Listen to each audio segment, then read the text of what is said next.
Surrounding neighbors. They are pieces of me reflected back.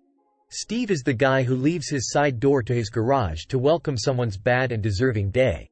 A veteran of sorts based on various kick-ass t-shirts and now 2 motorcycles. You know he works hard and keeps to himself outside a quarterly backyard gathering with another couple we've never met or seen beyond shadows in lawn chairs. You had to root for him though. Pleasant conversation and smiles. Kept order. I assume everywhere there were hard lines for what is acceptable. A common occurrence really with all of us. I hope he's happy. I see the hard days in his past. He pushed through when there were moments he may not have wanted to. I pray for his family and him. Alex is an overtly nice, curious soul of the United States Postal Service. Love his family with the Jubilee of America's dreams realized. I love to say hi to him and wish him the best. However, more my own demons, I can't make the linkages to invite him over and become closer friends. We are both busy, followed by other plausible excuses. In a way, I reflect an unwillingness for me to sit with even my own joy and happiness. I run from it right now. I've been escaping it for almost a decade. Undeserving and unearned until I finally get, well, better? Farther? Safer? Do I actually know what it will take? I'm sorry, Alex, I've been less than I wanted and I hope you'll understand. You have a beautiful life and family. Please keep shining. It truly makes all situations a blessing. Aaron works. He works hard for those sweet moments he can be jolly and free. Moana is kind and smart in obvious ways. We try to have pleasantries, but I'm off and usually say something weird. They are nice in never making it awkward. Our talks are brief and inconsistent. I think it's preferred that way, but would never really know if it's simply balanced privacy. They make a beautiful home in the ways they have brought noticeable light since Barry moved out. It's transformative. I imagine they both do that to every environment they step into. Powerful visionary builders and leaders to good people. It's an honor to live next to them. Chris and I suffer in ways we can't really explain or socially ever felt entirely comfortable to talk about. Unfortunately, it opens a window to demons I try to keep outside of our relationship and my own attention as it brings me to dark places. It helps we are hilarious together. Breaks the intensity. I don't like those shadows for us, because we both work towards giving our best to our family. However, this is real life. It's crushing at times. Having that pickaxe opening in the shell of my bubbled existence is a blessing I'm forever grateful to have had. I don't know if I help you.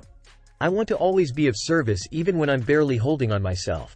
We keep the net together to carry everyone we can to the next day. It takes real strength, wisdom, and courage. I hope we don't devalue our contributions. There's others I hide from, like debt collector phone calls. No real reason. There's this fellowship, of course, but also this draining quality of fracturing your focus into one more place.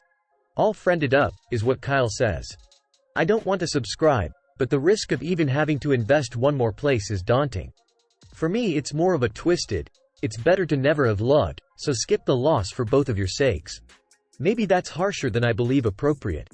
I don't have any means to better convey the rationale though.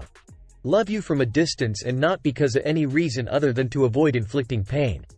JR is my neighbor on another block of houses. He was born into legendary surroundings. It was not perfect, but it was a path that forged him into a nuclear star-pulsing inventor, creator, restorer, and adventurer. He lives at times like he knows exactly how many days he has left. I've met few who had the raw talents he does and crafts with. From the ink and pens to shooting arrows at dreams, it pours from him like a relief in a dam sculpting a city's worth of existence. The thing is, if positioned differently, I know with certainty he would shelter and enable a continent of Earth with the genius he manifests. If teleportation is possible, we may figure it out together in our 70s. I hide my shadow, but know he'd accept me completely. I'm trying so hard not to become insane by not saying the crazy spurting from my electric storm mind. I love this human being, who is definitely doing his best at a legendary life. When we are together, I imagine we could catch a concert, disassembly of some technology, get caught up in an international smuggle, make a lot of hilarious memes or references, cure a world horror, and watch the sunrise. Thanks for being a part of my life. Will. I'm gonna fuck this up and miss things. We share philosophy, engineering, spiritual wonderment, pain, and more. We've never shook hands, which would absolutely be skipped over for a hug. My life is brighter with you in it. No matter how grumpy, frustrating, depressing sad sack I've been. Clark has pulled me forward in life. The immense intelligence and lessons I've gathered has foundationally allowed me to survive an unkind social professional existence. He will be misunderstood most of his life, but I see genius that drives him to near madness. The suffering and strength is profound in the ways you may simply be stunned trying to internalize the totality. He's always been a badass angel. I admire her consistency. Regardless of what is going on, she will deliver with excellence. She's a moon in the darkest nights and able to block the sun entirely if ever needed. It's hard not to follow her in the sky.